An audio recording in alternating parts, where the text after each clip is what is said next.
We are going directly to Mumbai, so we will not be able to meet you. They came direct to the conclusion after her death that they would have to leave the town as soon as possible. थोड़ा सा गला मेरा खराब है आज. It is true that you have performed well this time, and we hope you to exceed in future as well. Before the trial, she was put to an interrogation so that they might know as to why she had killed the colonel. I would have accepted it gladly if you had given me anything else than the money. Soldiers are trained on both mental and physical level so that they cannot act or behave cowardly before their enemies.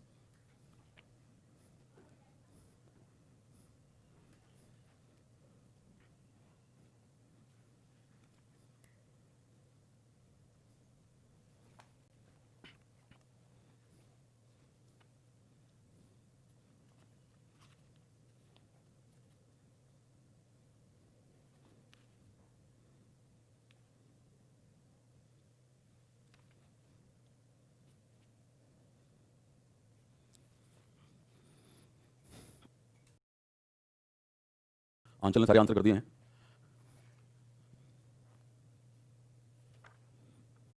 जल्दी की बात नहीं है. यहाँ यही कहा जा रहा है कि हम डायरेक्ट जो है वो मुंबई जा रहे हैं, इसलिए तुमसे नहीं मिल पाएंगे, तो डायरेक्टली डायरेक्ट कर लीजिए. देखिए डायरेक्ट टू द कंक्लूजन. अब यहाँ पे डायरेक्ट के स्थान पे क्या आ जाएगा? डायरेक्टली. यहाँ पे जल्दी वाला सेंस है, सून वाला सेंस है कि हम तुरंत ही कंक्लूजन पे आ गए. वे तुरंत कंक्लूजन पे आ गए. तो they came directly to the conclusion after her that they would have to leave the town as soon as possible.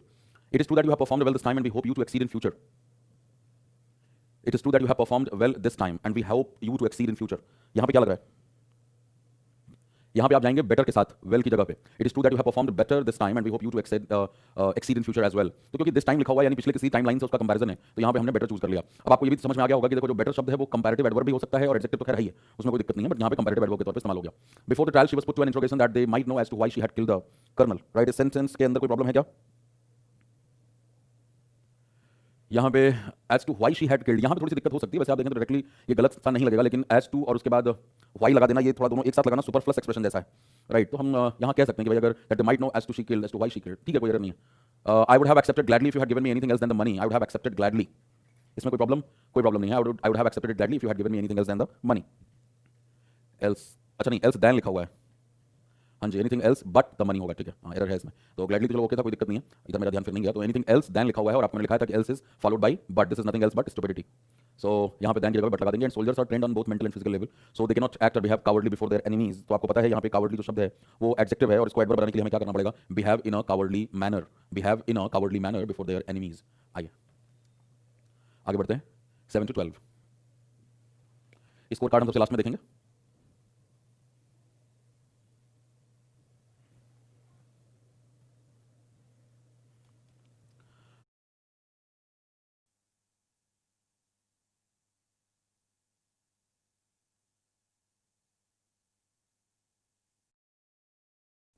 You are requested to kindly grant me leave for 3 days because my mother is seriously ill and I need to go to her.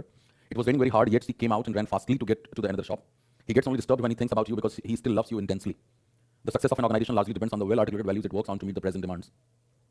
Tendulkar hit the ball so hardly that the fielders around him could not buzz even a bit, and it went over the boundary for 6. That the Kalidas was not a much learned man, though he wrote an epic like Abhigyan Shakuntalam, is a great riddle for us.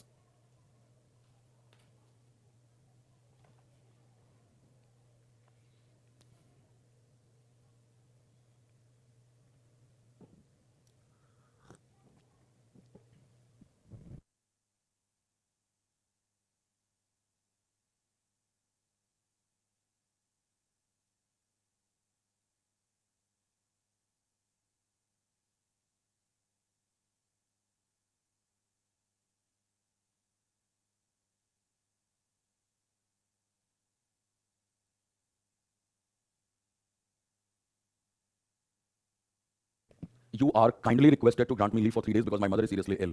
तो kindly को आप requested से पहले लेके आओगे. You are kindly requested to grant me. अगला it was raining very hard. It was raining very hard. Yet she came out and ran fastly. So ran fastly कोई word होता ही नहीं है. Fastly यहाँ पे fast आएगा. She ran fast to get to another shop. He gets only disturbed. यहाँ पे है आपका misplaced modifier का case. Only को disturbed के पहले ना लगा करके आप when के पहले लगाओगे. He gets disturbed only when he thinks about you because he still loves you intensely. तो वही बात की किस शब्द को आपको क्वालिफाई करना है, only उसके पहले लगता है. तो आप जानते हैं इस बात को. तो he gets disturbed. वो डिस्टर्ब होता है कब? तभी डिस्टर्ब होता है जब वो तुम्हारे बारे में सोचता है. तो वही समय है. तो यहाँ पे टाइम की तरफ हम इशारा कर रहे हैं कि वो कब डिस्टर्ब होता है? जब वो तुम्हारे बारे में सोचता है. तो यहाँ पे when के पहले ओनली आ जाएगा. The success of an organization largely depends on the well articulated values. तो यहाँ पे हम किसके साथ जाएंगे? लार्जली का जो इस्तेमाल है वो कहाँ पे होगा, डिपेंड्स के बाद होगा। The success of an organization depends largely on the well articulated values, depends largely on the well articulated values. तो ये जो लार्जली शब्द आया हुआ है generally actually on the well articulated values की तरफ इशारा कर रहा है। देखो एडवर्ब में वो जो बेसिक साइड फंडा है ना कि adverb should always be place to that word जिसको वो क्वालिफाई कर रहा है एज क्लोज एज पॉसिबल। तो वो चीज आपको ध्यान में रखनी है। डिपेंड्स जो लार्जली जो है वो डिपेंड्स के लिए नहीं आया, किस पे डिपेंड करता है लार्जली वो बताया जा रहा है कि भाई और भी फैक्टर्स हो सकते हैं जिस पे एक ऑर्गेनाइजेशन की सफलता डिपेंड करती है, लेकिन लार्जली वेल आर्टिकुलेटेड वैल्यूज पर करती है। Tendulkar hit the ball so hardly, आप जानते हैं यहाँ पे हार्डली जगह पे हार्ड आएगा, हार्डली तो ना के बराबर होता है, नेगेटिव हो गया, हार्ड होगा यहाँ पे। That Kalidas was not a much learned man though he wrote an epic like Abhijnana Shakuntalam is great riddle for us. अब यहाँ पे हम क्या करेंगे, that Kalidas was not a very learned man though he wrote an epic Abhijnana Shakuntalam is great riddle for us. तो यहाँ पे much की जगह पे आप क्या लगा दोगे, वेरी का इस्तेमाल करोगे, is not a very learned man. Seriously ill पूछने आती थी, ठीक है, because my mother is seriously ill, बिल्कुल इल यहाँ पे एडजेक्टिव है ना अदिति, आपने कहा माई मदर इज इल, तो वहाँ इल क्या है, आपकी मदर की स्टेट को बता रहा है, मेरी माँ बीमार है, जैसे माई mother is happy, my mother is sad, वैसे माई मदर इज इल, तो एडजेक्टिव को कौन क्वालिफाई करता है, एडवर्ब, तो सीरियसली इल बिल्कुल ओके, गंभीर रूप से बीमार है। अगले क्वेश्चंस,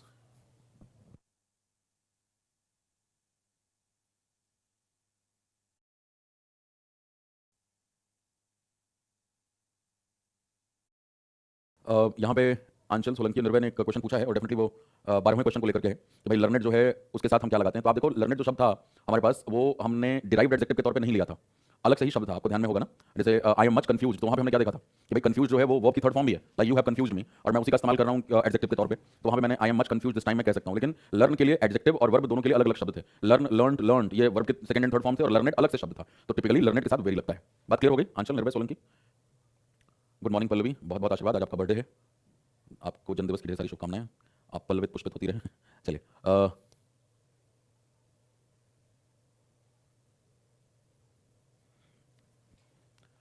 आइए आसान से क्वेश्चन थे, डिस्कस कर लेते हैं हम। I am completely fade with your coming so lately at night. I think आसानी से आप देख पा रहे हैं यहाँ पे वर्ड क्या होगा, coming so late at night. Lately का मतलब होता है हाल फिलहाल में, पहले भी चर्चा हो चुकी है इसके ऊपर। और एक और भी चीज आप ऑब्जर्व कर रहे हो जो हमने वर्ब के चैप्टर में देखा था, क्या देखा था वो कि भाई जिरन से पहले आप पजेसिव एडजेक्टिव लगाते हैं, तो यहाँ पे योर का इस्तेमाल हुआ है।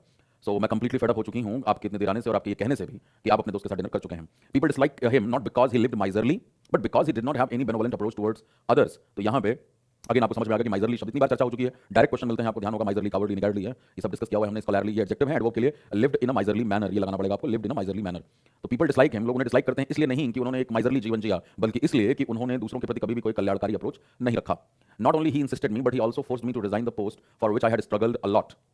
तो यहाँ पे 15वें क्वेश्चन में बिल्कुल इधर अप्लाई होगा rule of inversion. Not only say शुरुआत कर रहे हैं, इंसल्टेड लिखा हुआ है यानी पास्ट इंडेफिनिट है, पास्ट इंडेफिनिट का हेल्पिंग वर्ब क्या होगा, डिड, तो पहले डिड आएगा फिर ही आएगा। Not only did he insult me but he also forced me, ठीक है। तो यहाँ पे typically rule of inversion, not only did he insult me but he also forced me to resign the post, उसके लिए मैंने बहुत स्ट्रगल किया था। So carefully he manages the whole operation that all the high authorities of the organization never forget to admire him in a meeting. So carefully, अब यहाँ से फिर शुरुआत हो रही है, फिर हम रूल ऑफ इन्वर्जन अप्लाई करेंगे। रूल ऑफ इन्वर्जन का मतलब ही मैनेजेस कौन सा टेंस है, प्रेजेंट इंडेफिनिट, ही के लिए हेल्पिंग वर्ब क्या होगा, डज, वो पहले आएगा। So carefully does he manage the whole operation. और देखो rule of inversion is a very interesting thing and you must have come across this kinds of structure in the newspapers. You may feel a bit bewildered earlier कि भाई ये कौन सा structure है, does आ गया शुरू में, बिकॉज अगर हेल्पिंग वर्ब आता है तो मोटे तौर पे हमें पता है कि भाई वो एक तरीके से इंट्रोगेटिव हो जाता है, बट यहाँ पे नहीं है वो, ठीक है ना। So carefully does he manage the whole operation that all the high authorities of the organization never forget to admire him in a meeting. Only yesterday I received the advices from the headquarters located at one of the most beautiful cities in America. अब यहाँ पे क्या problem है, वही only से शुरुआत हो रही है, only yesterday लगा हुआ है तो did I receive होगा, again I received past indefinite, rule of inversion 15 16 17 लगातार rule of inversion, did I receive the advices from the headquarters located at one of the most beautiful cities in America. And 18 says no sooner he came out his office then quite a few number of his employees, पता है आपको, no sooner hardly scarcely rarely barely, इन सभी के साथ rule of inversion, तो आप वही apply करोगे, no sooner did he come out his office then quite a few number of his employees gathered around him to request him not to leave the company. तो ये हमारे correct option. आ जाइए अगले set पे चलते हैं, 19 से 25।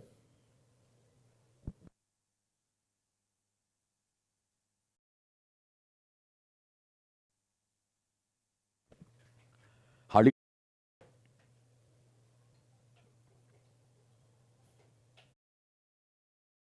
नहीं है तो हम बिल्कुल कर सकते हैं, तो यहां पे सलाह के सेंस में नहीं इस्तेमाल हुआ है। अब आप मुझे बताइए कि एडवाइसेस पर जब हम प्लूरल करते हैं तो उसका क्या मतलब होता है।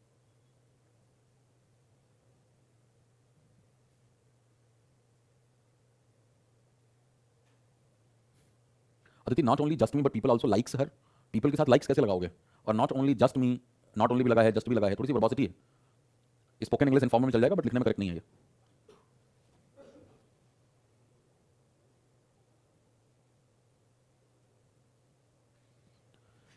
बिल्स इन्फॉर्मेशन, बिल्कुल वेरी गुड।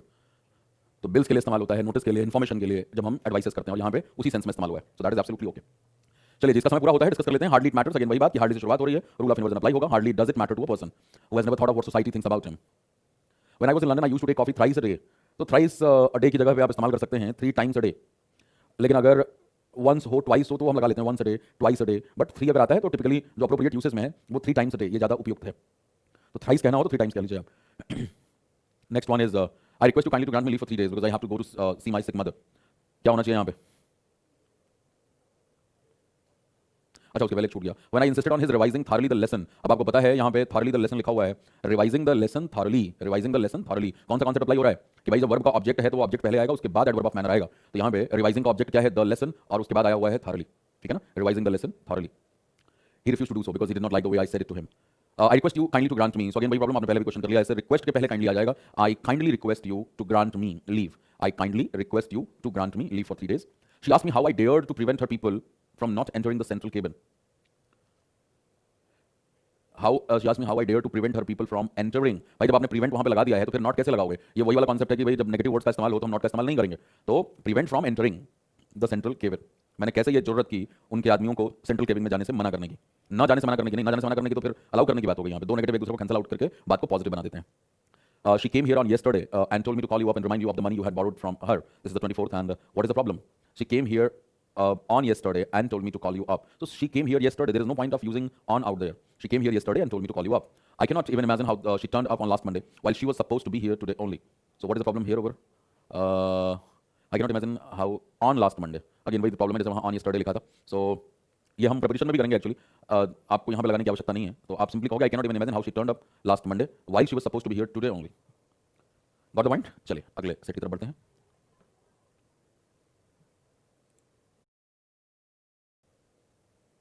विवेक, अगर आपको याद हो, हमने जब शुरुआत में फ्रेजेस क्लॉज वर्ड ये पढ़ रहे थे तब हमने इस एग्जांपल लिया था ना, I met you yesterday and I met you last week. तो आई मेट यू यस्टरडे में यस्टरडे क्या था? Adverb of time, I subject, met verb, you object, yesterday adverb of time, and I met you last week. यहाँ पे last week adverbial phrase हो गया था क्योंकि दो शब्द मिलकर के टाइम की सूचना दे रहे थे। तो इन प्रीपोजिशन की आवश्यकता नहीं है, वो बोलचाल में हम बोल देते हैं, but that is redundant, incorrect. आइए अगले क्वेश्चन पे चलते हैं। अब मैं आप लोगों के लिए जो है ना, जो अगला टॉपिक है हमारा, जो बात हुई थी हमारी क्लोज टेस्ट की, तो उनके वीडियोस मैं अपलोड करा दूंगा। आई थिंक 3-4 की वीडियोस हैं उनके, और मैं कल आपकी क्लासेस फिर ऑफ कर दूंगा मॉर्निंग में कि आप उसको देख सकते हैं। मैं देख लूंगा, अगर 4 वीडियोस होंगे तो हम 2 दिन ऑफ कर लेंगे। कम से कम 4 दिन तो हमारे लाइव क्लास में, कम से कम 4 दिन जाएंगे, तो हमारे 2 दिन बचेंगे। लेकिन आपको सहूलियत होगी क्योंकि बाकी क्लासेस भी आपको देखनी होती है। तो अगर 4 वीडियोस होंगे तो मैं 2 दिन क्लास ऑफ कर दूंगा और वो 4 वीडियोस अपलोड हो जाएंगे। अगर 3 के करीब होंगे तो देख लेंगे, हम 1 दिन कर लेंगे। आइए इन क्वेश्चंस को देखें आप। I think you all must have been informed that your examination is going to start from next Tuesday. When I reached Mumbai to meet her, my friend of his told me that he had passed away in the previous year only. I'm really surprised to know that you somehow managed to meet her in last week and discuss everything with her. I want to tell you frankly that I'm none of the wise for the kind of explanation you seem to expect from me. I full well know that not two men think alike, so their attitudes and manners cannot be the same. Not only the country, but India can excel itself to that extent, so it is supposed to be in the next superpower.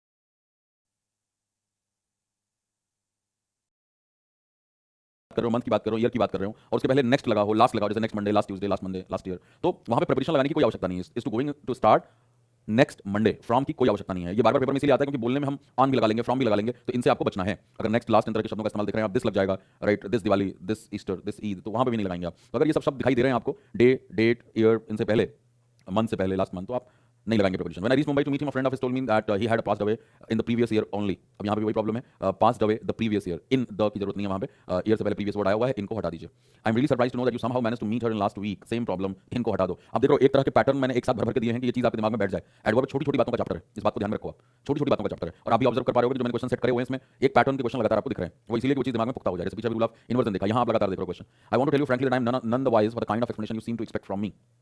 I am none the wiser, ये expression होता है, I am none the wiser for the kind of explanation you seem to expect from me.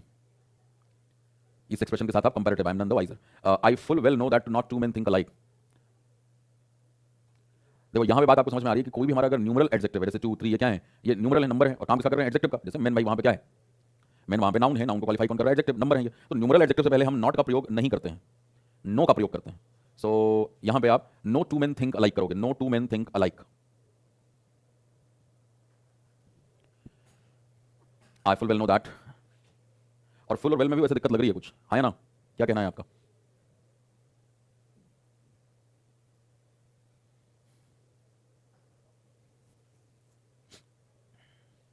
Kasa यहाँ पे sister in law's house you are asking, definitely the moment you want to use apostrophe will always go with law, sister in law's house, so there is no problem at all.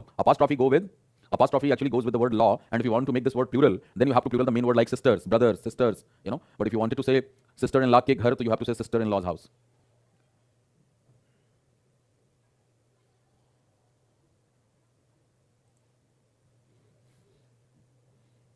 Not only other country but India can excel itself, so that extent it is supposed to be the next superpower. क्या problem है यहाँ पे?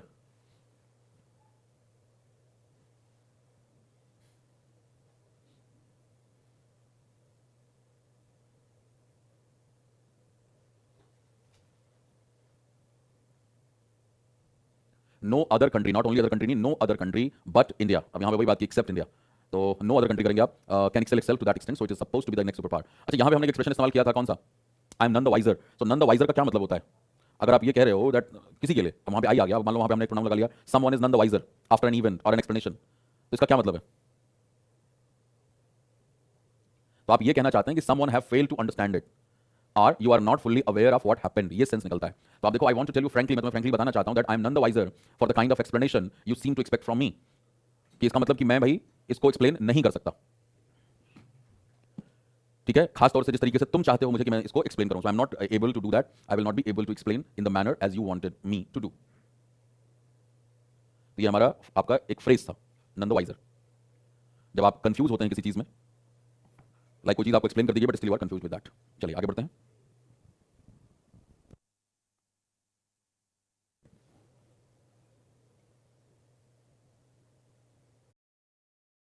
No full well का भी पूछ रहे हैं आप, देखो उसमें कोई दिक्कत नहीं, मैंने इसीलिए आपको थोड़ा छेड़ा था कि हमें पढ़ने सुनने में लग सकता है कि वो गलत है कि ये क्या आ गया, लेकिन अगर you know something, I know full well, ये कहना चाहिए वैसे, फुल वेल नो जो है वो एक्सप्रेशन सही, लेकिन फुल वेल का प्रयोग एक साथ बिल्कुल ओके।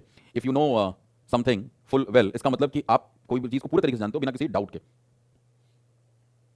और इसका इस्तेमाल हम तब करते हैं जिस सिचुएशन में, like where someone note something but does not act according to what they know, यानी आपको पता तो है चीजें लेकिन आप उस अनुसार काम नहीं करते, तो वहां पे हम इसका फुल वेल नो का इस्तेमाल करते हैं। जैसे देखो साफ साफ लिखा है ना, I know full well that not two men think alike, कि दो लोग जो हैं जैसा नहीं सोचते, so their attitudes and manners can not be the same, इसलिए उनके एटीट्यूड और मैनर जो है वो सेम नहीं हो सकते। लेकिन क्या हम ऐसा लिटरली प्रैक्टिस में लेके आते हैं क्या?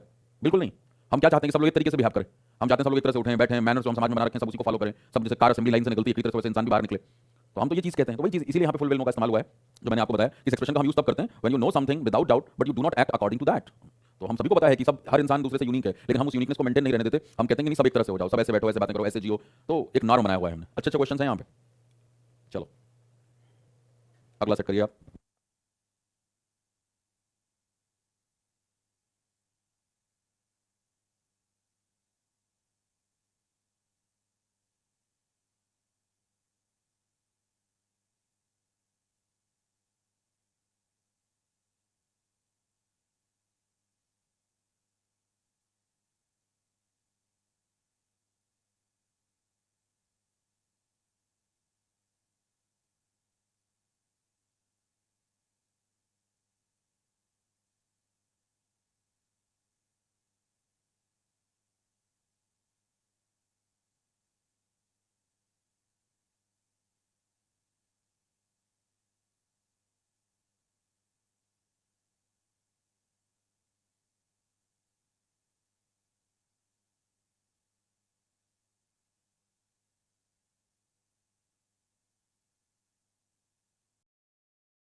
Not to complain against him, ठीक है, she asked me not to complain, ये स्ट्रक्चर आएगा। यहां पे आप लिखेंगे she asked me not to complain, she asked me not to complain against him, ठीक है, she asked me not to complain, ये स्ट्रक्चर आएगा। You are not wrong in speaking with the truth before that जज, otherwise he would have been convicted and punished bye now. You were wrong in not speaking, you are not wrong नहीं, you were wrong not in speaking, ये लिखोगे आप। You were wrong in, sorry, you were wrong in not speaking. Yes, you were wrong in not speaking the truth. before that judge. Let me tell you that I love and respect you so much because you are nearly like a father to me. So I love you and respect you so much because you are nearly like, yeah, nearly गड़बड़, because you are like father to me.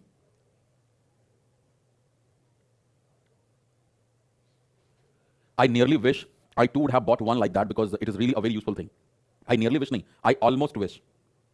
Almost का प्रयोग कब करते हैं आपको पता है ना, कि जब एक चीज दूसरी चीज के लगभग बराबर ही है, ऑलमोस्ट, तो वहां पे हम यूज कर रहे होते हैं ऑलमोस्ट का. यहाँ नियरली नहीं, I almost wish I too had, we would have bought one like that. You know we are now cut off from the real world, so what will happen when we have nearly nothing to eat. यहाँ भी वही problem है, nearly आपको दिया गया है, nearly की जगह फिर अगेन आप ऑलमोस्ट लेके आएंगे. So what will happen when we have almost nothing to eat, जब हमारे पास कुछ भी खाने को नहीं होगा तो हम क्या करेंगे, क्योंकि अब हम रियल वर्ल्ड से बिल्कुल ही कट चुके हैं. Next one is he is working hardly day and night so that he may be successful as his friend. अब यहाँ पे भी आपको समझ में आ रहा है कि हार्डली की जगह पे क्या होगा, हार्ड होगा. जब आप हार्ड की बात करते हो तो वो होता है मेहनत से, हार्डली तो मतलब होता है बेयरली, स्कैर्सली, रेयरली, ना के बराबर. जबकि हार्ड का मतलब होता है फोर्सफुली, ताकत से पूरा मेहनत कर रहा है वो रात दिन. Hard does he think of cheating anyone. यहाँ पे क्या आ जाएगा, हार्डली. डज ही लगा हुआ है, रूल ऑफ इन्वर्जन दिख रहा है आपको. Hardly does he think of cheating anyone, so you can say that she is a girl of good character. I have रंग him 5 times yet but have not been able to talk to him. यहाँ पे yet की जगह पे सो फार आएगा, अभी तक, right. I have रंग हिम 5 times so far, अभी तक मैंने 5 बार कॉल किया है, but have not been able to talk to him, लेकिन मैं अभी भी उससे बात नहीं कर पाई. I know that he has changed himself completely but she yet does not like him at all. यहाँ पे येट की कोई जरूरत नहीं है. येट का इस्तेमाल तो आप तब कर रहे थे ना कि मुझे अभी जैसे कहना हो कि भाई this has not started yet, यानी ये चीज अभी तक शुरू नहीं हुई है. येट का हम वहां इस्तेमाल करते हैं. यहाँ पे हम येट की जगह पे लगाएंगे स्टिल. स्टिल कि भाई I know that he has changed himself completely, but she yet does not like him at all. But she still does not like him at all. अभी भी तो still का प्रयोग यहाँ पे आप एक तरीके से एडवर्ब ऑफ डिग्री की तरफ कर रहे हैं और डिग्री बढ़ा रहे हैं उस बात की कि फिर भी अभी तक वो उसे लाइक नहीं करती. She met me 5 years ago and has been in regular contact with me ever. यहाँ ever के बाद since आएगा, आपको तुरंत ध्यान में आ रहा होगा, ever since, तब से, कि भाई she met me 5 years ago, 5 साल पहले मुझसे मिली थी, and has been in regular contact with me ever since, और तभी से मेरे साथ रेगुलर कॉन्टैक्ट में है. ever के बाद since जुड़ेगा, ever since. We had a lunch together last year only and we have been together yet. Yet के स्थान पे यहाँ पे अगर यहाँ लगाओगे आप, येट के प्लेस पे अगेन एवर सिंस आ जाएगा कि we had lunch together last year only and we have been together ever since, और तभी से हम साथ में हैं. I shall even ever remember you regardless of the fact that you have now no love for me at all. तो यहाँ पे आई शैल एवर रिमेंबर नहीं, आई शैल ऑलवेज रिमेंबर, मैं हमेशा याद रखूंगा you regardless of the fact that you have now no love for me at all. यानी मैं तुम्हें हमेशा याद रखूंगा ये जानते हुए भी कि तुम्हारे दिल में मेरे लिए कोई प्यार नहीं है. ठीक है, तो ये हमारे 43 क्वेश्चन हो गए डिस्कस. 75 तक हैं ये. हाँ जी, तो क्या रहा आपका स्कोर कार्ड? कह रहे हो मजनू आसिक कहीं का वरुण.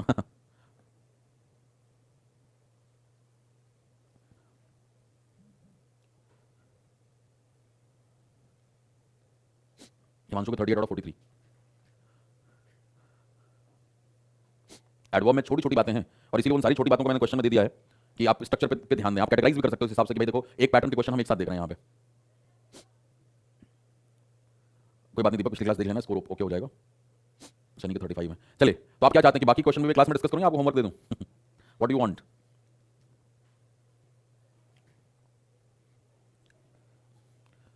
अंतिल 33rd जो क्वेश्चन है आपका,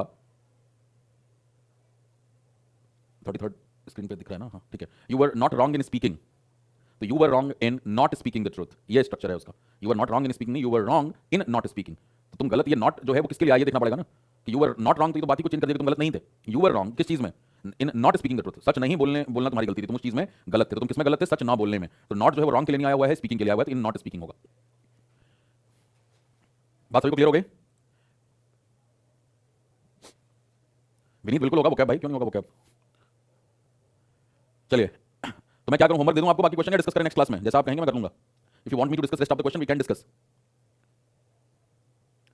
करें. चलो कोई बात नहीं, तो फिर कल मिलते हैं, कल इनके क्वेश्चन को डिस्कस करते हैं और उसके बाद फिर मैं आपको जो है क्लोज टेस्ट के वीडियोस में अपलोड करा दूंगा.